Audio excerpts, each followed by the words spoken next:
I wasn't expecting to make another video about the Sopranos, but the last video was very therapeutic. These are very personal, honestly, but, making these are very therapeutic, as I think I just said. I've been struggling with sleeping the past 4 or so days. I'm tired right now, but my body isn't really allowing me to. So I was thinking like I would make another video, after I finish the show, if I have something to say, but I'm like, I have something to say now, cause, I've been, today was a good day. It's currently, 11 p.m., a.m., whatever the fuck, in the morning, and I've been up for, since 7 the day before, so that's like around 26 hours. And the day before that, similar, less time, but yeah, my mental state is a little fucked right now, and so I just need content is a very therapeutic platform for me, even if I do have therapy and a boyfriend to talk to. Yeah, so, making mentally ill video logs about a mentally ill TV show is silly, because I sharing it feels a little scary as well, because of how tonnage, and people are going to be like, oh, this guy is really fucked in the head. I don't care, though. It's my YouTube channel, and I want to share myself and enjoy it, because I don't want people to see what I make, honestly. At this point, I just want to make stuff. Anyways, the last, in the season 6A video, I was up to episode 11, so I watched 12 and 13, I think. I don't know if I mentioned 12 or 13 in the previous video. All I really wanted to note from the last episode was just how separate, which I already talked about in the season 6A video, but, like in the final scene before the first half of the season ends, season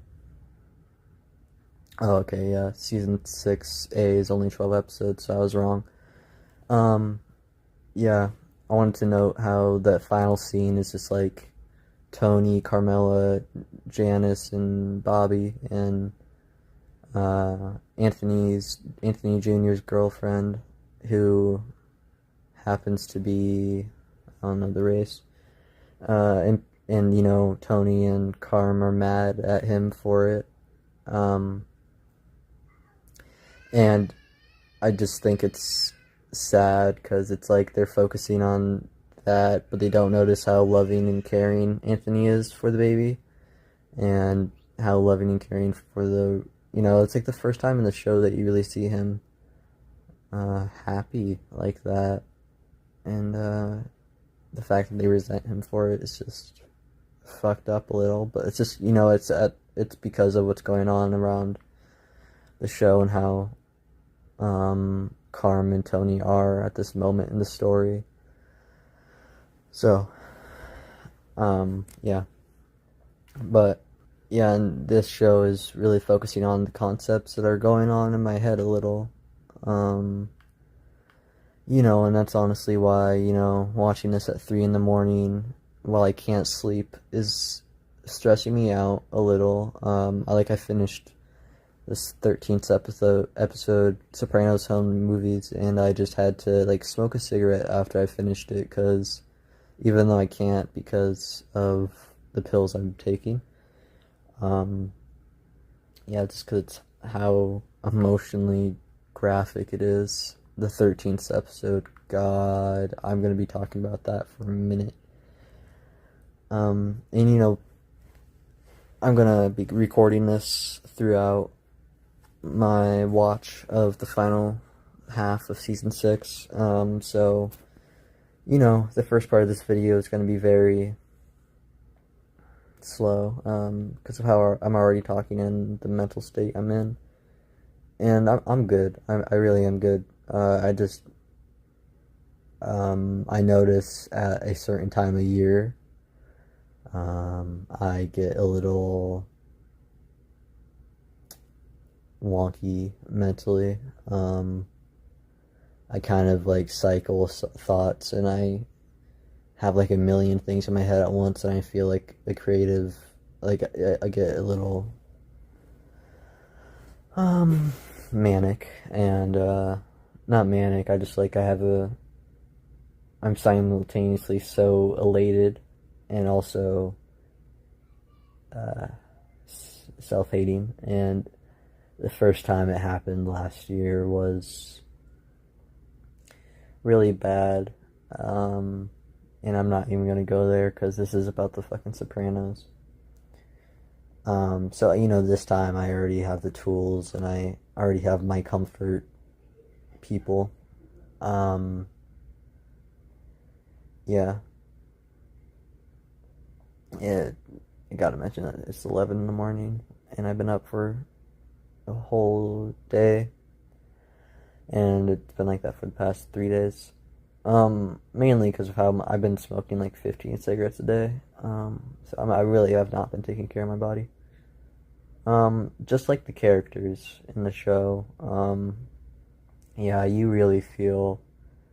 That's why watching this in the state I'm in, it's simultaneously, it's a good ass gut punch, and that's what I need, honestly, because I love mental clarity, and this is the only way I can, continue to explore things. And I'm really the kind of person where like I attach myself to media. I know it sounds corny, but it's like a trauma kind of thing. I really cling to characters. But it's just at the stage of my life I'm in right now, and how I am in the current stage of my life. Still working on things very hard. Yeah, I think these funny sounds are funny. It's just you notice how your mannerisms are as you continue to speak to yourself, really. Because this is really just self-therapy. So, the 13th episode it starts with a flashback to 2 years before in the season 5 finale. And, I just love the passage of time throughout this show. You gotta keep track of the year it was. A show starts in 1999 and it's gonna end in 2007. But, like, the characters literally age as the show progresses. So it's like very focused on the current state of America at the time. 2007 was, Iraq, and right before the recession. So like, FBI characters in the show are like, just saying racist shit, and like Tony's like annoyed at it, and they say it to the other characters as well.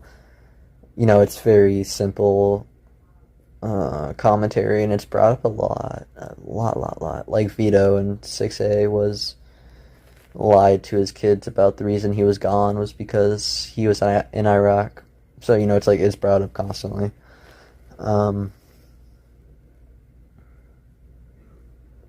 Yeah, so the flashback goes back to the finale when Tony's talking to Phil, I think his name was. I'm actually kind of bad at keeping track of the characters' names, if you couldn't tell by the last video, because there's just a lot of characters. And the show is kind of confusing. I didn't really get the mob structure and the characters, because they were also recasted sometimes, and it's not as consistent as, even though it's heavily serialized. And as the show goes on, it gets more serialized instead of episodic. Season 6 is, more of a story will transfer from episode to episode. Like the first 4 episodes are about the coma, and more arcs are and moments from the past are all brought into this season. So that's like why I think don't watch The Sopranos, and unless you know you're gonna have to go through it slowly and reach the final season to really get the fucking slap in the face that it feels like. It's a very similar plot to Red Dead Redemption 2, I would say. It feels very similar. More so in how the structure of the gang falls. You know, and it's just like subtle things where it's like there's not really a core reason why it fell apart the way it did. But it's just like, yeah, you know, I noticed like a color grading difference after season 4, and like the show just looked darker for some reason, and it looked, you know, I also gave it a more surreal look, so I was like, this feels different, and I liked that a lot, and that tone continues as season 6 goes on, and it gets even darker, and you know, like I said, I'm not good with that right now, and I continue to watch the darkest shit ever made. You know, because I'm reading Berserk right now at the same time. Yeah, so like if you can't tell, I'm literally masochistic with my storytelling choices. Yeah, I'm sorry, this is a ramble, and I just like I enjoy talking. So honestly, I'm gonna be making a lot of videos like this. Honestly, that's probably what this channel is gonna be used for. And even if I do get embarrassed of it over time, you know, I just think it's an important part of the portfolio, because it's, you know, I'm going to be making videos for the rest of my life, or as I see it now, you know, because that's what gives me a dopamine boost when I create something and talk through it thoroughly. But anyways, yeah. The flashback, Tony throws the gun after Phil gets arrested by the FBI, and a kid finds it, and he plays with it, but then he, I don't know if he reports it or if people find out, but yeah, then Tony gets in trouble and he goes to prison, and then he comes back, and you know, the scene where Tony comes back and Anthony Jr.'s girlfriend is like, why are you got back so easily? And I don't know what Anthony Jr. says, but it's like, that's just the way it works in this house, you know, privilege kind of thing. But yeah, Tony and Carm go to Janice's and Bobby's house for, not the house, like lake resort for the weekend. And the tension, you know, Tony is, you could feel it in the tone that, you know, he knows it's over at this point and there's nothing to really fight for. And, you know, I can't really recall scenes because of my insomnia right now. So this isn't that great of an analysis as the first one, but hey, it's only going to be the first. It's only going to be the first 2 episodes I talk about, so hey, if you just want to skip that to after I am in a clearer headspace as I finish up this video, because who knows how long it'll be. Maybe it'll be an hour and a half, you know, because I don't really give a fuck. Yeah. So, like, yeah, there's just so much emotional tension in Janice and Tony, and, you know, Bobby he's a really nice character in the show, and he's really childlike, and so it's kind of like shocking to see him be a part of this world, and it's like you're kind of wondering why like he even is a part of it, but you know, they all grew up in it, so that's what you start to realize. But some characters are softer than others. So like, you know, Bobby and Carm are just trying to keep peace, or they know how hard it is, because Janice, Tony's sister, will just be talking about trauma and, you know, be going into very heavy subjects, and because she's healed through it, and I see it myself. How I talk about it more, as I have been exploring it. Yeah, and Tony hasn't healed in the same way, and there's an interesting scene where it starts off with his sister's daughter in the pool, not the pool, the lake, and she's mad at her for no reason really, and she like gets her to go inside, and they could just feel the tension. They don't judge her because they know it's trauma. I mean, I would say Carm isn't judging because of that, but because every character can act like an asshole and they will get away with it. But like they're acknowledging the toxicity in this episode with Tony really, and they're like, it's a boss. He's the boss. You can't do that, Bobby. I'll get to what I mean by that, but Janice and Carmela are sitting, and she's like, I'm more like our dad, and Tony's more like our mother, and I think that's interesting. There's a lot to interpret, so I don't really know where to go with that, because like I haven't really thought about the relationship between Tony and his mother. It's only really explored in the first season. He's kind of like, she's dead to me in season 2 before she dies. In season 3, kind of like Chuck in Better Call Saul, but yeah, I don't really know where I was going with that, but it's like, interpret it as you will. Who cares? Then there's a scene where Tony and everybody, Tony, Carm, and Bobby, and her, I forget, names are tough. They're all playing Monopoly, and like, that's like the ultimate capitalism simulator type of game. So it's like they're saying like, I'll buy this electrical land, and I'll buy this house, and the free parking thing. And it's like, it's kind of symbolism for the power dynamics. And Janice starts talking about shit.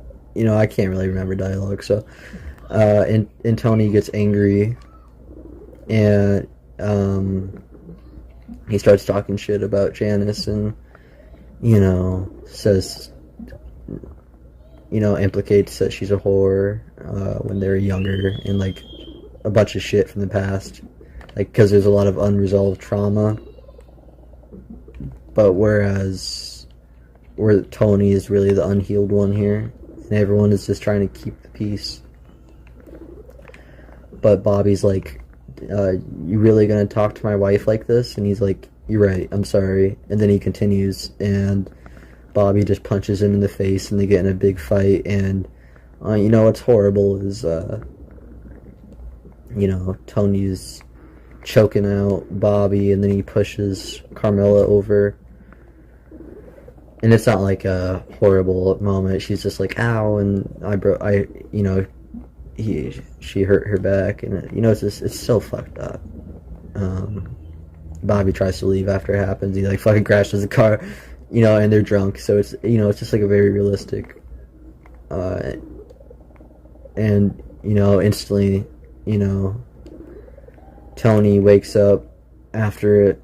He falls asleep right after it because they were drunk, and he goes into the room, and like everyone is like, he goes into Janice's and Bobby's room, and they're in bed together, and they're like, and he's just standing there menacingly and they're like, what the fuck are you doing in here? And he's like, you beat me fair and square.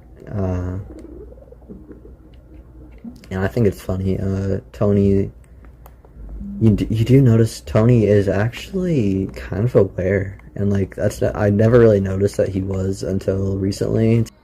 Sorry, where there's subtle lines where he just says something revealing, where it's like, oh, there is actual depth to you, and it's not just anger, but really his anger is getting more and more and more aggressive because of, you can tell how small everything is getting, because I was talking about the ending of episode 12 where there's not many characters left, and it's like none of his gangster friends are there because they can't be, or Christopher isn't. I don't think he was in there. Maybe he was. I think, and I just think, it's just, you look at the season 1 finale, then you look at the season 6 part 1 finale, and it's just like, oh my god, it's such a drastic difference. So interesting how writers could even write that, and it feels so natural. That's a skill.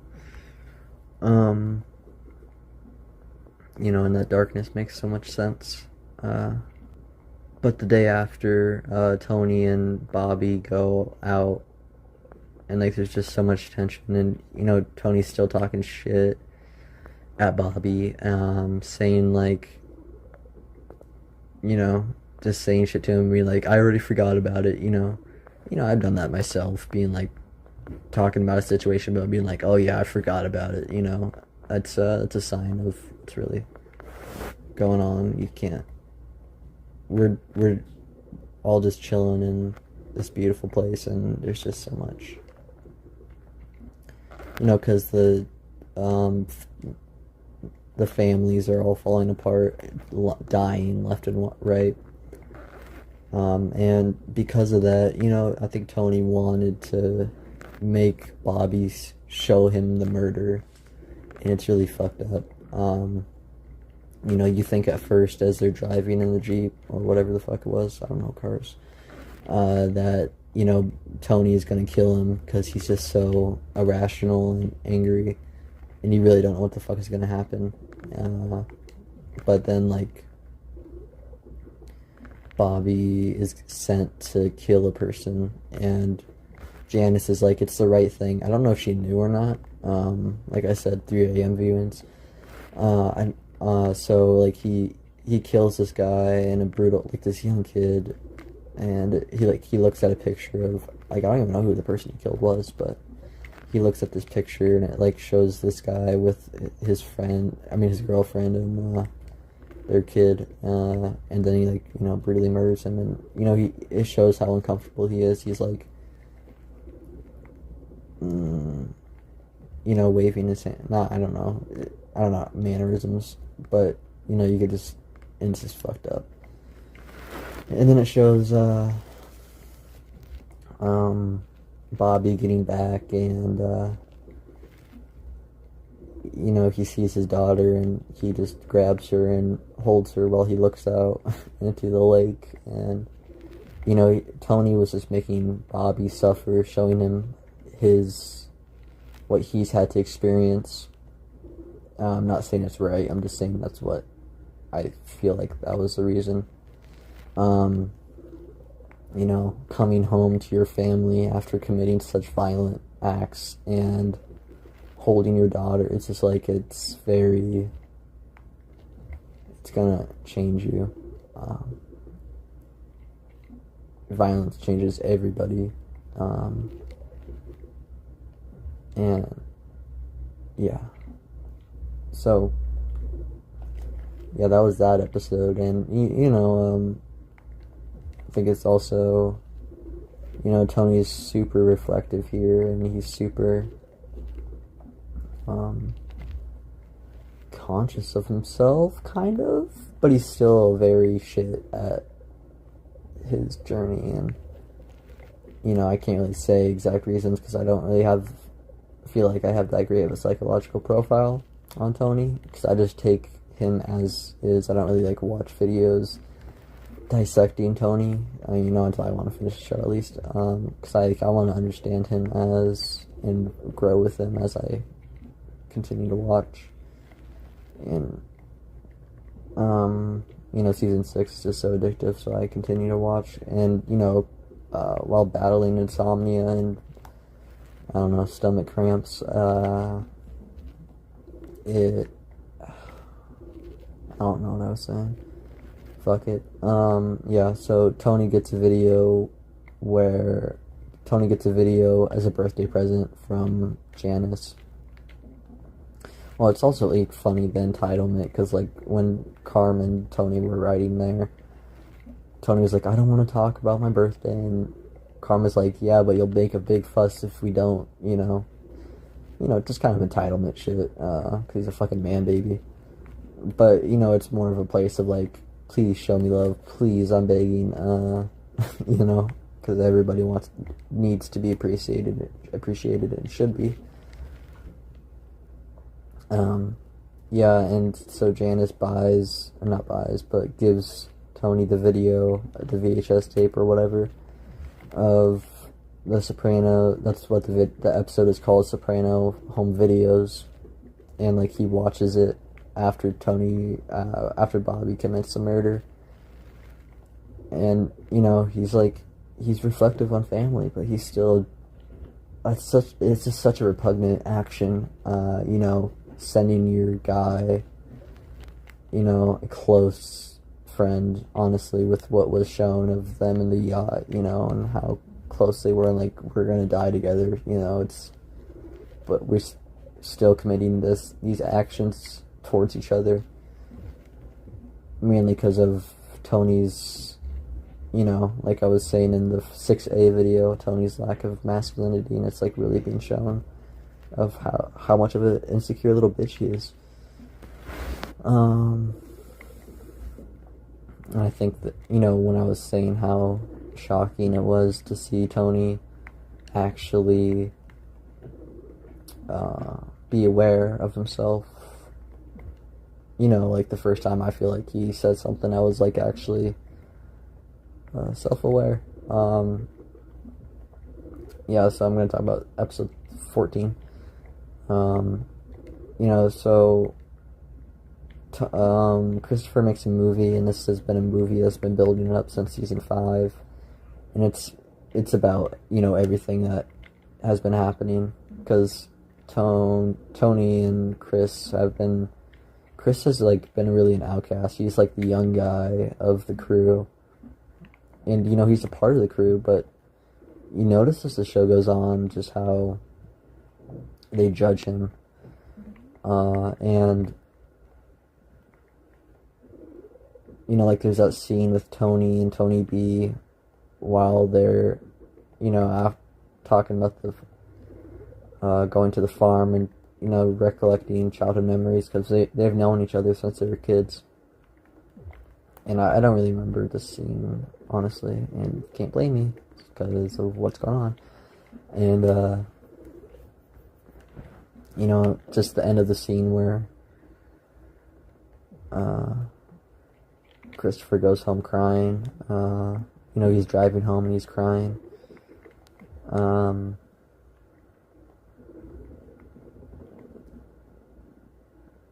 And it's also focused on how they treat him, treat Christopher. Because like when Tony was at the lake, he gets a call from Christopher, and Christopher's like, hey T, I just wanted to wish you happy, and then like Tony like cuts off, like hangs up, because he just really fucking hates Chris right now, and he hates Anthony Jr. I think it's interesting like how he picks on the young male characters who aren't quote unquote traditionally 50s masculine type white male, because that is a fake standard, and that's not a real standard at all.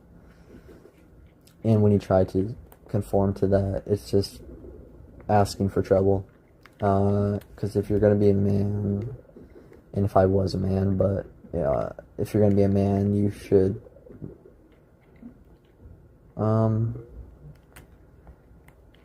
I don't know the words, and I don't really need to get into it, so you don't need to be like Tony or their general philosophy of the world. So yeah, Christopher makes a movie about Tony.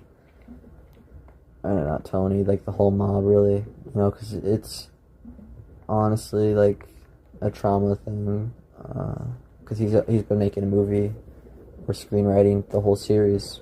And I think what the most interesting scene of him is like in season 1 when he's like what's my arc? Everyone knows, I mean, every Sopranos fan knows that scene.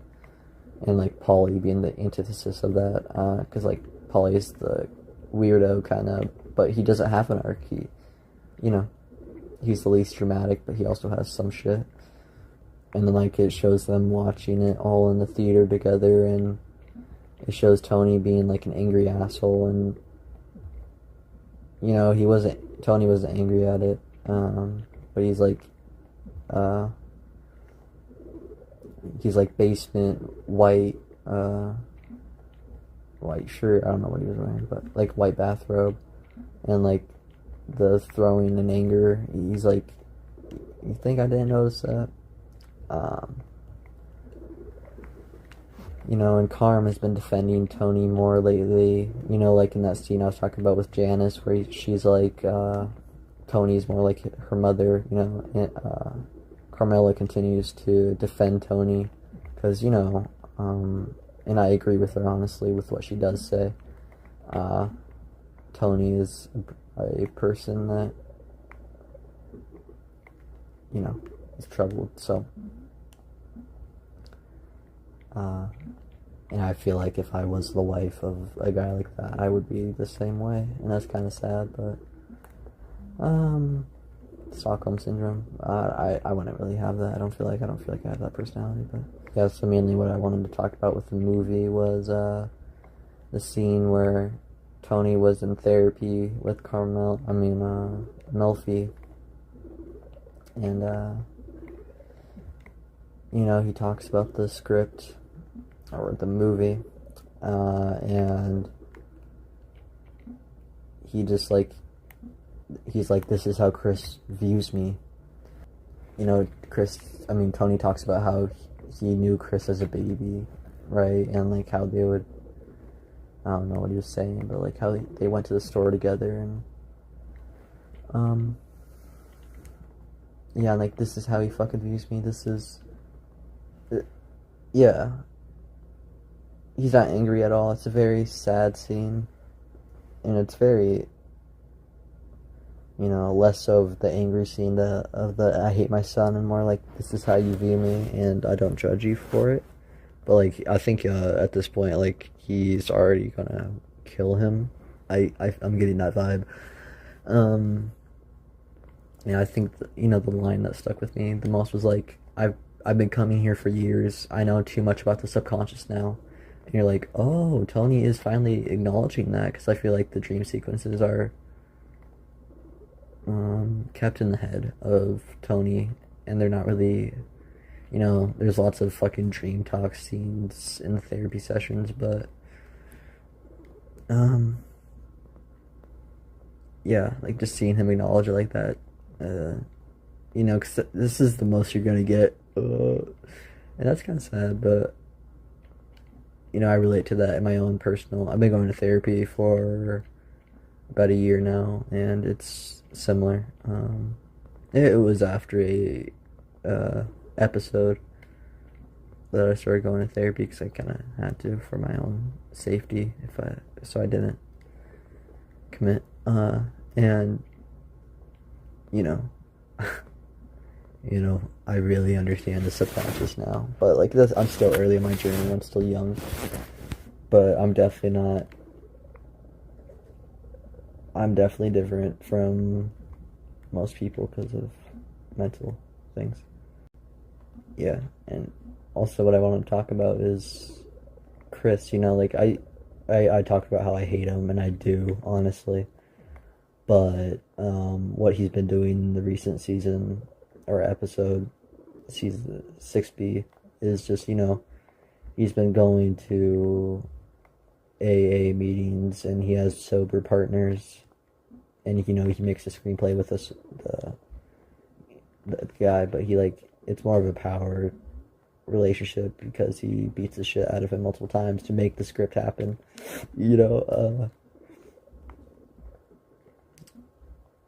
yeah, and, like, there's a scene where he's talking in a diner with one of his AA buddies, and, he's talking about, the guys, like, Paulie, Silvio, and, Tony, and the rest of them I don't give a fuck about naming them. He's like, there's scenes where he gets judged and for being sober. Like he'd be drinking a soda, and Tony would just be like, "Oh, we need to celebrate," So just like have a glass of wine, relax, and the AA partner asks if he told the guys how hard it is to be around alcohol in the environment that sets them off because they're in a strip club all the time and they're always drinking and smoking, and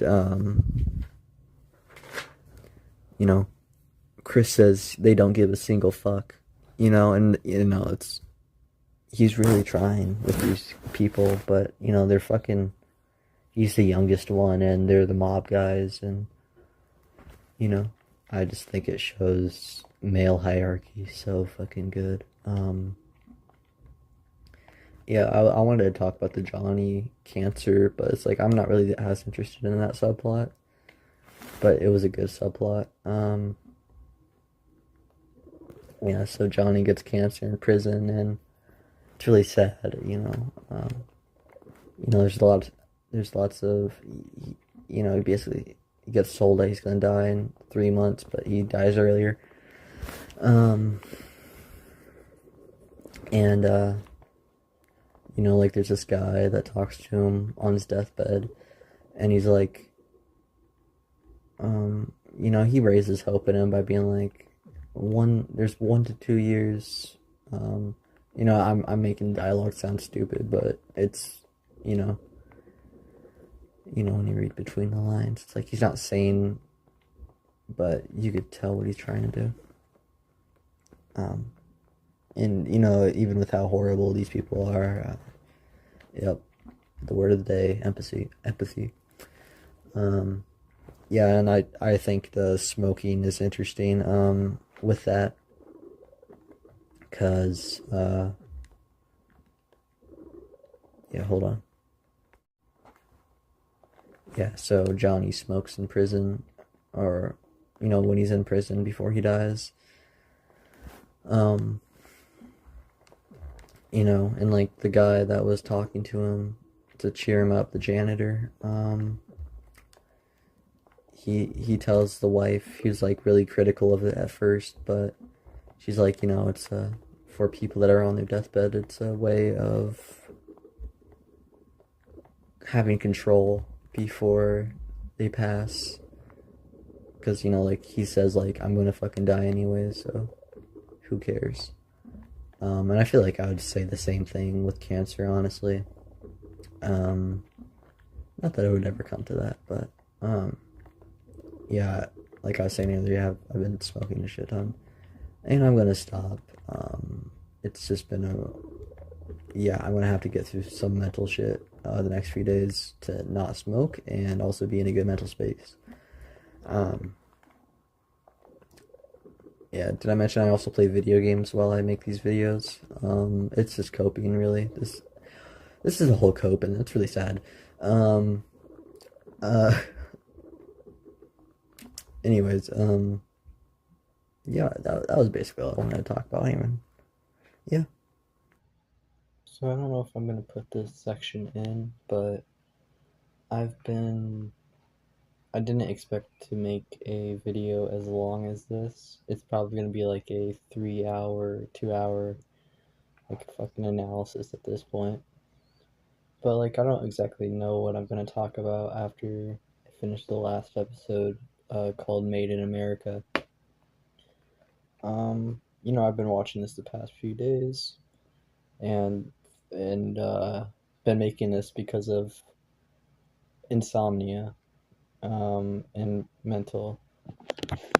Um, and you already know that. And like I only record these at like 3 at night, and I am about to finish the final episode. So I guess this is just a big warning, because like, man, I don't know what all this whole thing would have meant it is gonna mean, really.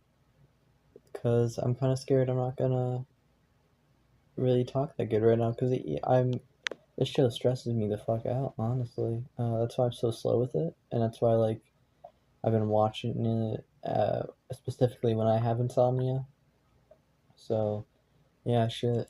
Uh, Thinking about what I'm gonna say the whole time is gonna stress me the hell out. But yeah, I just think this. I can't wait to see the whole show, beginning to end. At least my recollection of it, because like, damn, I can't watch this. Rewatch this.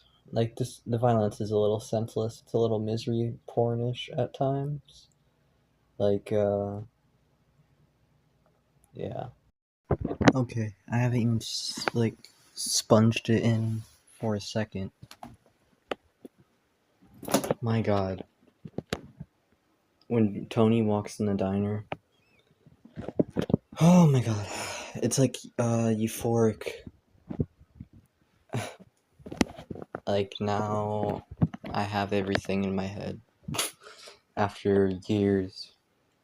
God, because I already knew the ending the whole time, and that's all I cared about, and I knew nothing was gonna fucking happen. And yeah, God, I I saw the scene first, uh, and so it's like it's been building up the whole time. Anyways, like damn, like everything. Like you see the scene the first time, and you see it as it ends, and you see everything about what the show meant. Like when Anthony brings up like to always look at the good times with Tony in the diner, and he said that in like season one, the finale. And he's like, "What? I said that?"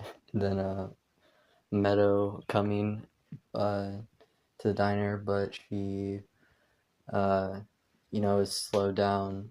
And it's like, remember in episode 4 when the fucking guy aimed a gun at Tony, but he didn't shoot him because of his daughter? It's like, she's the guardian angel. And I come to think of it, like, remember the beginning of season 6? When it goes for, like, the 7 souls, and then Meadow was the guardian angel? Yeah. Uh, wow, and, like, the final episode wasn't really it's cathartic to me, but it's cathartic in its catharticness. Oh man, like fuck. The final Melfi scene. Oh my god. I was expecting them to see each other again in the final episode, but they never did. Oh my god, that's the biggest sting. Besides the fact that the final scene. I don't know if I'm going to talk about June later, because I'm just going to talk about the final episode for right now. But, like, the scene before the diner. Um, what is it? No, I'm getting Alzheimer's. Fuck. Uh, Tony like comes in to see June, and like the whole time he's just like not accepting that June is not there anymore. He's already dead, and so he's just talking to him like normal, like saying complicated ass shit that even I couldn't understand. Like I wasn't listening to. I almost said couldn't understand. Oh, there's my ego. And he's just like doesn't. And like the last words he says to him is like, "You guys fucking ran North New Jersey." And he's like, "I did. That's nice." He just looks out the window. It's like, damn. I like in the beginning of the series, thinking about it when Tony, when Junior was at the top, and he was like peak mental health. Not like he's not a good person, but that doesn't correlate to mental health. Yeah, and it's just like this is the guy who passed on the genes to you, and all you get is no memory of it. None of it mattered, because it in Tony's mind it's all for family. That's why he never gave it up. That's why it's never even brought up to leave. You know, unlike yeah, unlike I think like in a lot of anti-hero stories, it's like always like there's a point of return. There's a point of return. There was Tony never even questions. There was always no return, really. But yeah, fuck. Ah, man. And just like Paulie being the last character left. I think like Silvio's death was just left on the table. He just is left in a coma with like Tony was with the gunshots in the hospital. And Paulie's left alone, and it's like he's a superstitious character. That's what makes him lovable. He's like the most notable arc is the fucking cat that comes in the room and just stares at Christopher's picture. And it's like, yeah, fuck, because he's like he just drops out, and like the final scene between him and Tony and Paulie is just heartbreaking, because Tony never changes beginning to end. Like his gangster arc is such a good I think I'm probably not going to be able to stand gangster media like Godfather or Goodfellas if I do watch it, because just like this is the perfect American Italian mob boss story. Like it because of its I'm gonna say realism, but that's like I want to say it's because it's realistic. It's because it's psychologically realistic in the current American day. I'm saying current American day, but this show is very contemporary, very 2007 by the end of it. And that's funny, because it's like 1999, season one didn't have a culture really. Then by the time it's like everything is evolved past us, very Red Dead 2 in that way. And it kind of feels like that now in real life, Like your journey starts in 2020, and you wake up in 2026, and you are in season 6 of The Sopranos. That's how it feels. Because the final episode is just so empty. Like the atmosphere is so dead and cold. And I mean, like, it's cold for the characters that deserve it. Janice, she goes to therapy and it actually works on her because she knows what to do, unlike Tony. And I mean, like, Carm's just left. Her story is just sad.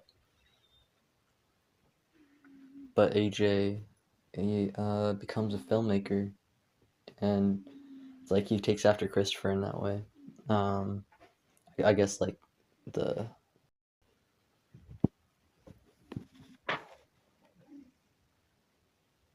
I'm just guessing that screenwriting must just be like the natural antidepressant for men, like even for me, like shit. And just like fuck, the color grading by the end of the show is just so grim and green and slimy feeling, like damn. And I don't really understand how people don't get that the ending is his demise. I feel like you have to be a little like illiterate to not realize that, but maybe it's just because I saw that final scene and that's what I've always interpreted from it. So like I realized what this whole journey was about. It's kind of like, yeah. I mean, like I love how impatient Tony is. That's what really draws him off, because he never fucking accepts what's gonna happen, and this isn't an impermanent lifestyle, and he's just kind of a impermanent. He's a person that wants to be a permanent person in an impermanent world. So it's just like, yeah, I mean, like the culture around the show, which I already just talked about. I mean, like I'm drawing parallels to it. It's just like, you know, things now you draw the conclusions, and I think the way we have it right now, it's just dumber and way meaner. You know, Sopranos don't have shit on what like modern America. But maybe people have been saying that the whole time. But things that are coming out recently, they hurt my soul genuinely. Anyways, I'm gonna detox for a sec and then come back and just talk about the rest of the episodes, like 6:15 through 6:21, whatever the fuck. I don't know. Just go in more detail. Honestly, I couldn't even talk for 5 minutes about any of the other seasons of The Sopranos. Like, this season tells the whole story. So it's like, if you're gonna watch The Sopranos, I already said this, but please only watch it for season 6. Okay, just bear through it. Uh, but yeah, it probably has to be one of the best TV seasons of anything I've ever consumed television wise. Like, Better Call Saul season 4 and Atlanta season 2, Robin season. Like, those have to be some of the best seasons of anything. Well, with its structure, characters, themes, episode memorability, and yeah, like overall arc. What is up? Back with Femboy Philosophy. And just so you're aware, the camera cut, and I was recording on something that had low storage, so I just waited till the next day to make the next video. I mean, like the next part. And I got some tea to, you know, get my headspace. And because like the thing about making videos like this is like I have so much to fucking say, and I'm making it while battling insomnia. So like I'm like trying to focus on my body and then fucking making shit. Real bad energetic imbalance. I was gonna say, like, before the camera cut out, the like how gray Tony's face is. Like, I don't know, maybe it's just like a color grading thing by the end, but like his face like looks so gray, and like just the color grading. And I feel like a shitty commentator right now, but hey. Yeah, so I'm just gonna go back to like all my notes from 6:15 all the way to 6:21. Like the only note I really had, like I only like think about like certain characters and themes as I go along, so it's like they all really link together. Cause like all I really wanted to talk about with like after the Sopranos home movies and the Stage 5 episode is like when Phil is insecure, anytime anything, like anyone makes an unusually sexual joke, like I can't really find the scene, but like I remember like a guy saying like they were probably gonna go down on the sheep at the end of the scene, and Phil like just sternly looks at him, or when he's at dinner and like this guy, like they're talking business, and then this guy like grabs the sausage with his fork, and like he asks him before if he could eat it, and it's just like really awkward because he's like, "You think we're that close?" kind of thing. And like he continues to eat off his plate until the end of the scene. I think the context of why these scenes are shown for particularly Phil is he's the killer of Vito, and like how the wife mentions Vito, and like when the wives mention Vito, it's similar in how, like in his type of shame with those types of scenes. More so like the exploration of Phil after he kills Vito is just his questioning of his masculinity, really. It's like you know, every character is pretty fluid in this show, kind of, so it's like maybe he was gay. Because let's be for real, he did come out of a closet before he killed Vito, like in the scene. So come on. I really like the final episode, pretty much final episode with Tony and Polly, like when like they get caught or like this crime is happening and they're just like chilling at a motel and like they know things are over and like just the vibe, and Polly is, you know, clearly unwell because he's just so chatty and like he has this like this type of Beavis and Butthead type laugh, and Tony mocks him for it because it's like throughout the whole episode Tony is really uncomfortable or like really annoyed with Polly. Like his resentment of like pretty much any character is building, like especially in the crew. It's like when what's his name? It's like when Johnny died in that one episode, and Tony and Paulie mentions his anal cancer or whatever the fuck, and like just Tony looks at him with such disdain. It's like kind of double layered for both sides. Really, Paulie just wants to be seen for his survival, and Tony's annoyed at his like openness. I really like that scene where he was, and like there's a third character that comes in, like the guy with the gap teeth, and he's just like, it's just you, him, and his ego. Like Paulie is talkative nonstop to preserve moments and contacts. Because like in a way it's kind of like he doesn't want Tony to kill him, but he wants to get back in the good graces and like make him remember the good times. That's basically what a lot of these characters do throughout the season. And like I like that kind of PTSD-esque type thing, like when Polly goes on the boat and he thinks about Polly's death. I don't know what, Pussy's death. While Tony drives the boat and he just stands there like as the camera pans, and he's just like, yep, I'm probably fucked. And he like makes him food, and Tony's still being like a fucking asshole, and like you could even see him looking at the weapons in the scene and like just not acknowledging it and just like keeping the fear present. But like when Tony keeps him alive in the final scene, and he's just continuing to talk nonstop, and Tony's just sitting there annoyed. Like the humor and quirks are just I like the humor of the show. And hate me for saying this, but Paulie's less so of a ladies' man and more so femme-coded. Like that scene where the tooth gap guy was talking about Paulie only having you, me, and the guys, and also how Paulie would be on the phone for 20 minutes straight. What women probably don't think about much for men is like how word count and brevity is important, really. It's like literally, men talk less than women during the day. It's kind of why it's hard to talk in general. That's why I attribute writing and analysis as like a feminine type activity.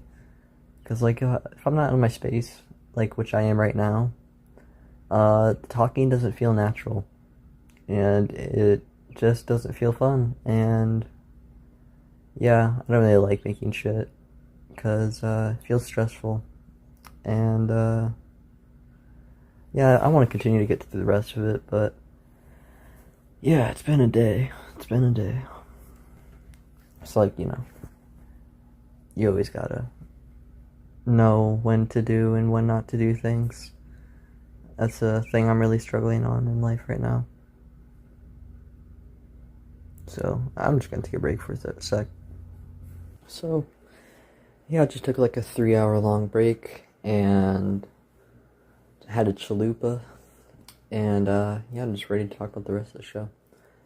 Really, I'm just gonna talk about Anthony and Christopher. I think that's really all I want to talk about, because I'm speaking out of order basically anyways, so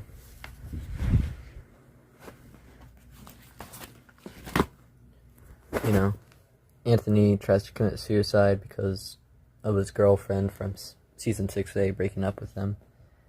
And I can sense why it happened. I just can't exactly explain why. Cause I don't know. I get it. I get why she would leave him. But I think it just has to do with his aloofness. Shit. and a lack of emotional intelligence. Really, I get that read on all the most of the characters really, because he just doesn't really have many avenues of proper emotional expression.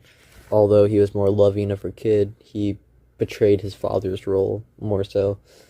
Because I think with boys, in the way they structure relationships, is like around three simple stages of we're okay, we need to fix this, and it's permanently over. You know, basically like a green, yellow, red placement. Kind of reminds me of like those social humiliation ritual behavior charts, like from school in the early 2000s and the early 2010s. You know, I bet Anthony definitely like had those fucking shit, like had that fucking shit. Uh, I mean, I was beginning to think that my understanding of the way masculinity is shown and my real grasp of its era and place in time made me see that layered view for Anthony of like my understanding of it. Um, because I could see my own portrayal of masculinity as a mirror reflecting back on me in Anthony. And I think that's like an important reflection on like boys right now, right? Especially boys with fathers like that.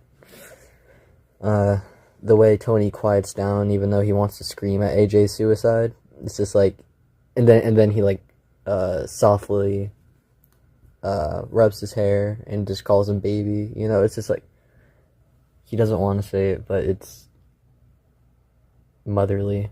Remember when Tony's uh remember when Tony's sister said Tony takes more after his mother, but that's definitely not because of that at all. I don't.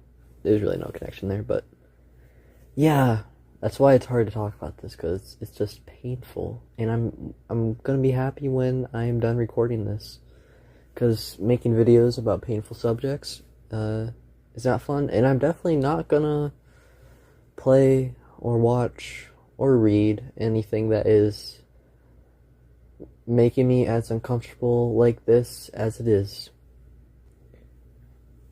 You know, because there's a lot to talk about, especially with Anthony and his arc in this season.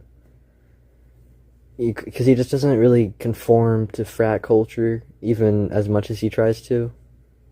Like, when he's with the guys, and, you know, there's, like, basically just strippers. He's just completely disinterested. It's interesting when in the second to last episode, Tony walks in his room with his female friend in there. And then Anthony's like, and then like Tony makes her leave the room, and Anthony's like, we could have been doing anything, and Tony says like, yeah, but she wasn't, and Anthony just says, she's just my friend, okay. I mean, like, that was really interesting when I started to notice that detail about Anthony, when you link it to his ex. Yeah, he really connects with women. Like, take what you will, but he connects to the feminine more to heal his inner wound. Like when Tony unloads that Bobby is dead, and Tony insists that Anthony helps his mom or Janice, and like not really even like consider that really every human being has emotions, and it doesn't matter if he has a dick or not. You know, because Anthony admits that these situations really depress him, especially like with how much death and like how many people die in season 6. You know, it's like, and he just starts crying in front of him, and you know, then Tony like drags him to the closet, and like all his fucking expensive shit falls down, and you know, I bet people that watch are like, oh yeah, he's a spoiled brat, but he is a teenage boy with a mob boss father. Like, come on, I don't know what you expect. Like, like Anthony was abused like Tony, but more emotionally and internally than Tony was. But I really like that AJ really actually does have an arc, more so than like Carmela or Meadow, I would say, which I feel shitty for saying, or maybe I'm just not recognizing how their characters evolved. But you know, AJ's arc sort of just like one of the final scenes is like the destruction of his dad's blood money through his car setting ablaze. And if you like look at the subtext of the scene, it's like he's in the car with the girl, and they see the tension, and he's like, I don't want to kiss though, what if it ruins it? But he realizes it's an honest relationship, and he takes the moment, and then that's when his car like fucking blows up. I mean, like, that's I think that what that means for AJ's arc is finding true connection and love that honors the relationship and the person and the boundary, and not Tony's way of loving woman, quote unquote. And, you know, then he becomes a filmmaker or whatever. So, like, whatever happens after The Sopranos, I could already imagine what AJ is probably doing. But, like, shit. Speaking of, you know, Anthony, we should be talking about Tony.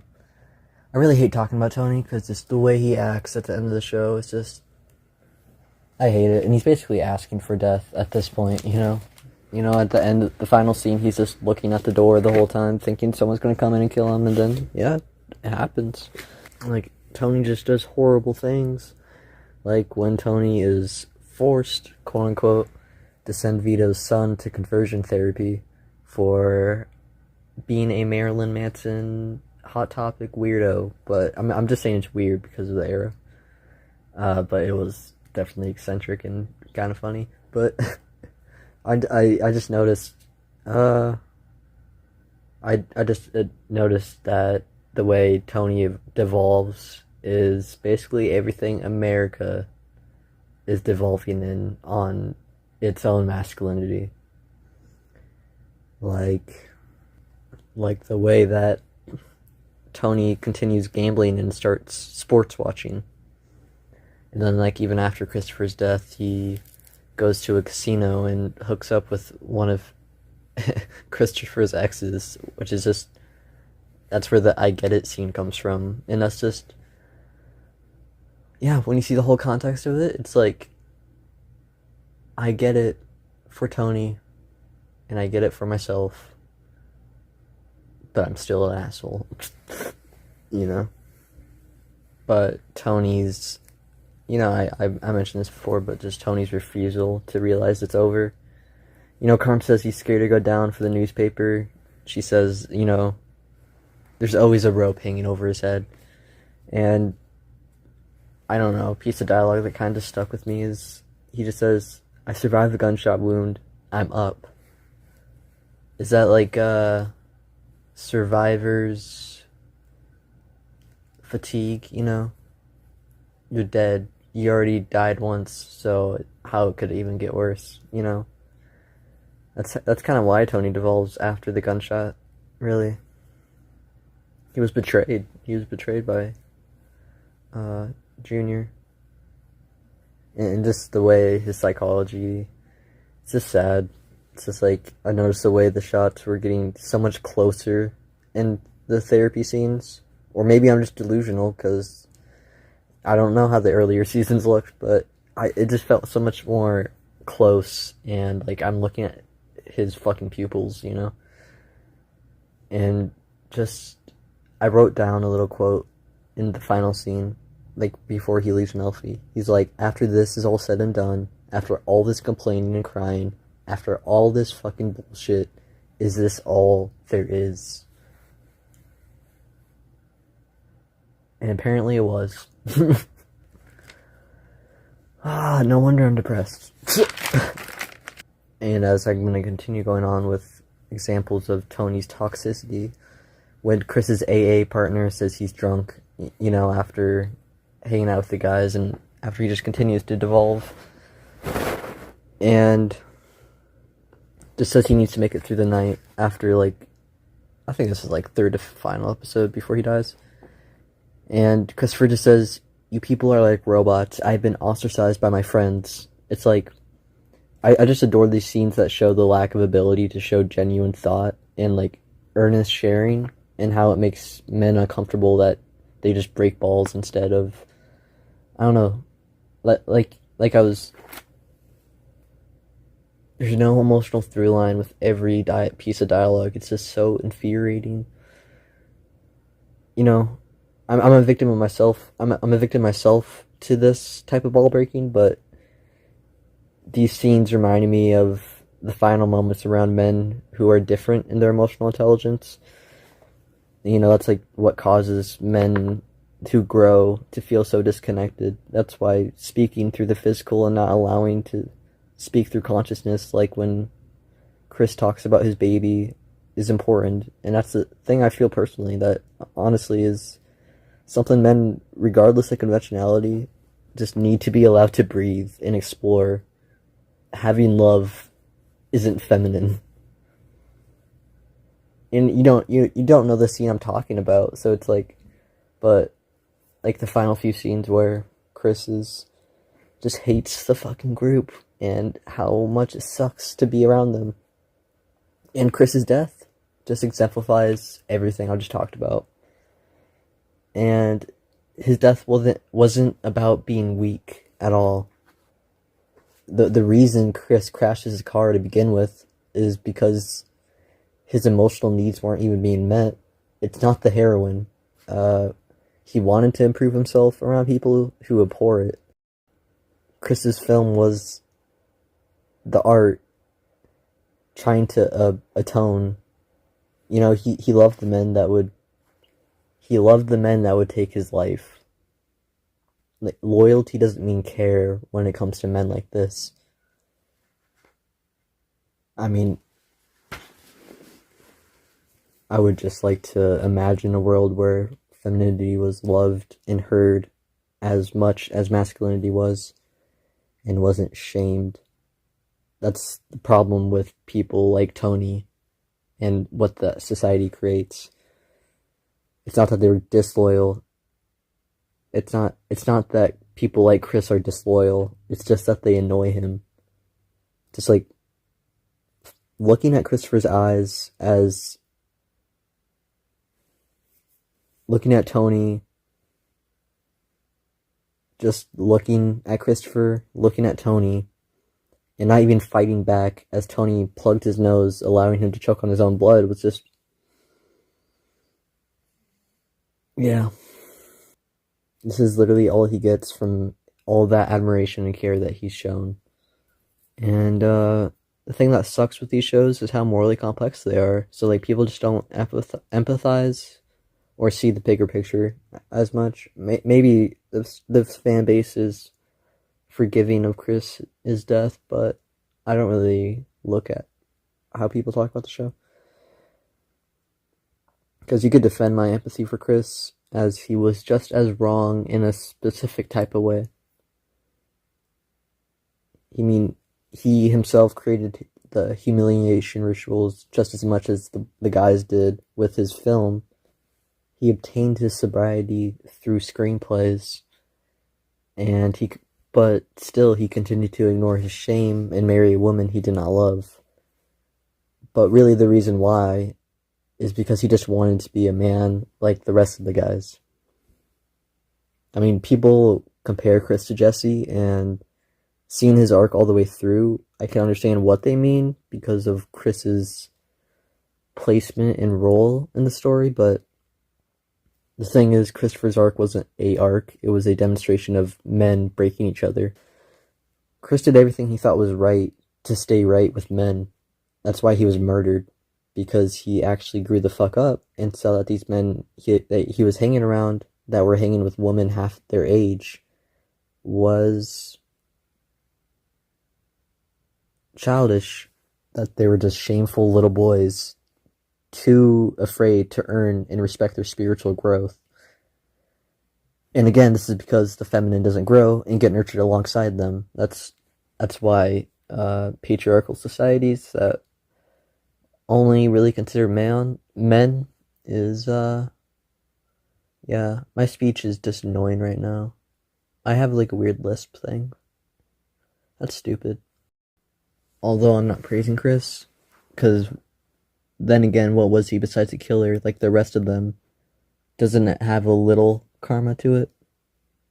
You know, when you think, why did Jesse survive Breaking Bad and Chris didn't?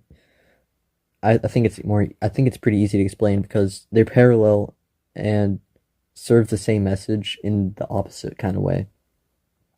Walter is a control freak. He wants his crimes to be seen. He gets off on the edge. Tony has been violent his whole life. Walt let Jesse go as the sole survivor to share the story if he was caught.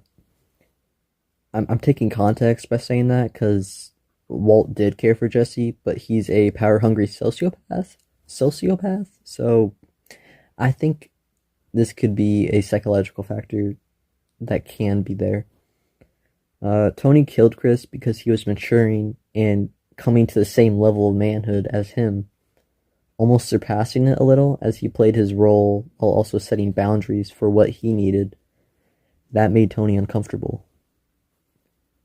So really, if you want to know what The Sopranos is, I'd say Tony doesn't understand masculinity. This is not masculinity. It is masculinity in arrested development. It is boyhood still. And it's fucking ego. It's not about loyalty and love. It's about control. That's why fear isn't an effective motivator to instill. It creates the end before it allows a new one to grow. If Paulie wasn't so scared to go on a boat with Tony in the Remember When episode, if this culture of dominance wasn't furthered by Tony, he might have been able to survive his own demise. He can't really catch expressions. He's aloof and a mentally ill person. That's really the biggest tragedy here. Some people just don't have the ability to sit down with the mirror. And sitting with the mirror lets you breathe through confronting the trauma. And that could fail with personalities, cultures, and genders like this. So with that exhausting and demanding ramble, that was 2 hours probably in total, I want to leave off with a little poem about the final episode, Made in America, and the whole show's theme of this country moving into the 21st century. It was a poem that was used in the show, but I think it's just relevant to everything. Somewhere in the sands of the desert, a shape with lined body in the hand of a man, a gaze blank and pitiless as the sun, is moving its low thighs, while all about it reel shadows of the indignant desert birds. The darkness drops again, but now I know that 20 centuries of stony sleep were vexed to nightmare by a rocking cradle, and what rough beast, its hour came round at last, slouches toward Bethlehem to be born. So, bang, there you go. Have a happy 2026.